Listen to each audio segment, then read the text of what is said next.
last few months, UK, France, Canada, New Zealand, Australia have all toughened their immigration laws, and all have done so with the same purpose: to reduce the influx of immigrants and check possible misuse of their law.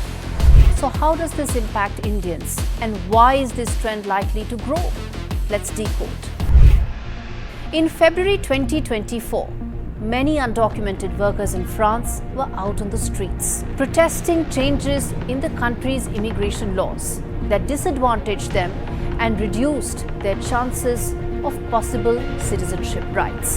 While the law was struck down on technicalities by the Constitutional Council, it marked the beginning of a clear shift towards right-leaning tendencies around the world that are now advocating for tighter immigration laws. Since then, the UK has toughened its laws, making it far more difficult for students to get in family members by increasing the family income criteria. They will also need to now have a better job with a higher salary bracket. Australia has brought in stringent requirements related to proficiency in English language and higher financial thresholds. Taking cue, neighbouring New Zealand also brought in higher standards for English, besides reducing the total stay period from 5 years to 3 years. Now, part of the problem is that immigration is a highly sensitive and political issue, and record levels of immigration have only made matters more tricky for these governments. And add to this the issue of illegal immigrants, which continues to increase. In fact, in 2024 US presidential election, immigration is one of the most polarizing issues. Arrests for illegal border crossings into the US was at record levels in December 2023, and cities like New York and Chicago are now unable to provide even basic services to thousands of immigrants that are crossing the border from states like Texas.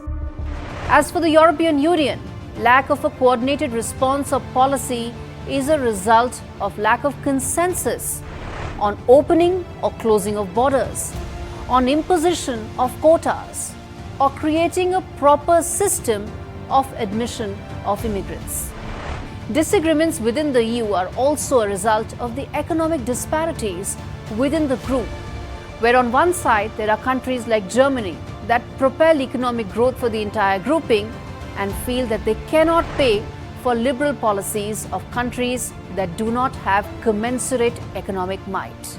Now, the argument against immigrants is that they eat into the jobs of citizens. But in 2022, only 9.93 million non-EU citizens were employed in the labour market, out of a total of 193 million persons aged between 20 to 64. This is just 5% of the total.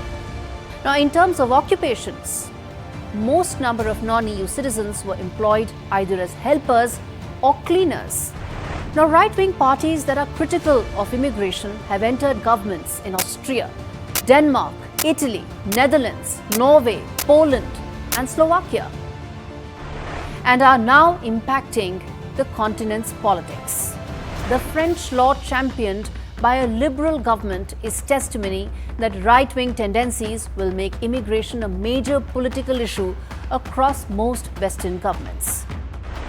Indians form a very large part of immigrants that are seeking better education and better job prospects overseas, but will now have to brace themselves for tougher times ahead, as these tendencies are likely to grow and more stringent visa requirements are installed.